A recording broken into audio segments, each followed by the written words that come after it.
አሁን ላይ ለነገሮች ሊሰጡት የሚችሉት ውዱ ነገር ቢኖር ትኩረት ነው። ትኩረት የሁሉም ነገር መነሻ ነው። ትኩረት ያልሰጣችሁት ነገር በምንም አይነት ሁኔታ እናንተን አፌክት ሊያደርጋችሁ አይችልም። አስተውላችሁ ከሆነ ሶሻል ሚዲያ ላይ ኮንሱም የምታደርጉት ቪዲዮ አነጋገራችሁን፣ አዋዋላችሁን፣ አለባበሳችሁን ኮምፕሊትሊ ነው የሚቀይረው። አለፍ ሲልም ወደ አላስፈላጊ ነገሮች ምን ሊያደርጋችሁ ይችላል?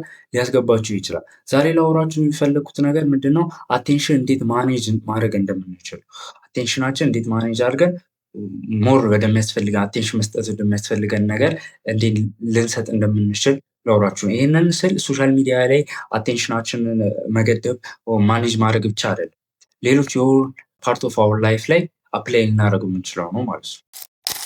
አቴንሽን ማኔጅመንት ማለት አእምሯችን አክሰስ የሚያደርገውን ነገር ኮንትሮል ማድረግ ወይም መገደብ እንደማለት ነው።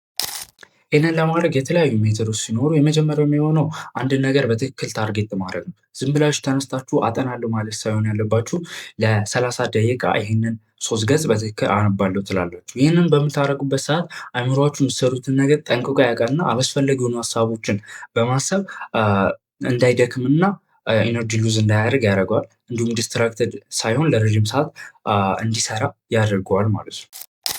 ሁለተኛ ስራችሁን ስትሰሩ በጊዜ ከፋፍላችሁ ስሩ፣ አሊያም ደግሞ በሌላ አገላለጽ ፖሞዶሮ ተጠቀሙ። ፖሞዶሮ ማለት ለ25 ደቂቃ ሰርታችሁ ለ5 ደቂቃ እረፍት በማድረግ ይህንን ለ3 እና ለ4 መደጋገም ማለት ነው። ይህ ሲሆን አይምሯችሁ እረፍትም ያገኛል፣ ፍሬሽ ይሆናል፣ አይደክምም። ለረጅም ሰዓት እንዲሰሩ እና ዲስትራክሽንን ለመቀነስ ያግዛችኋል። ሶስተኛ ካፕቸር ሊስት ተጠቀሙ።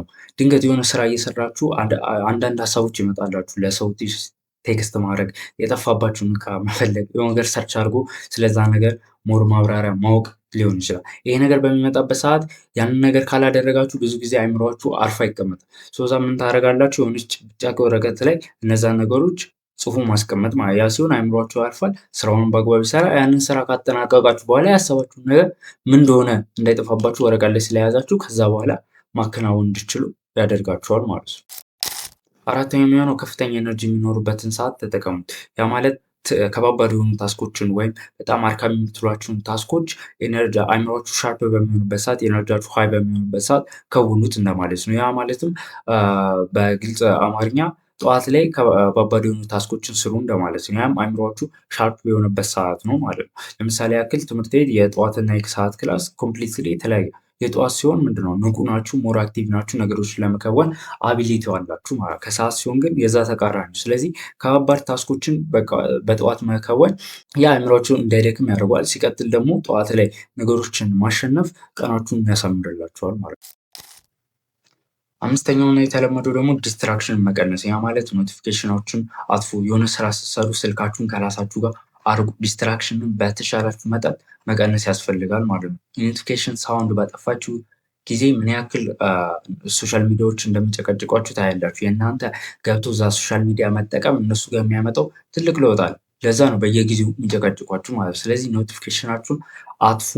ለተወሰኑ ደቂቃዎችን ራሳችሁን ደግሞ ያለ ምንም ዲስትራክሽን መስራትን ተለማመዱ ማለት ነው። የዛሬው ቪዲዮ ይህን ይመስል ነበረ። ከወደዳችሁ ላይክ እና ሰብስክራይብ አድርጉ። በሌላ ቪዲዮ እስከምንገናኝ ድረስ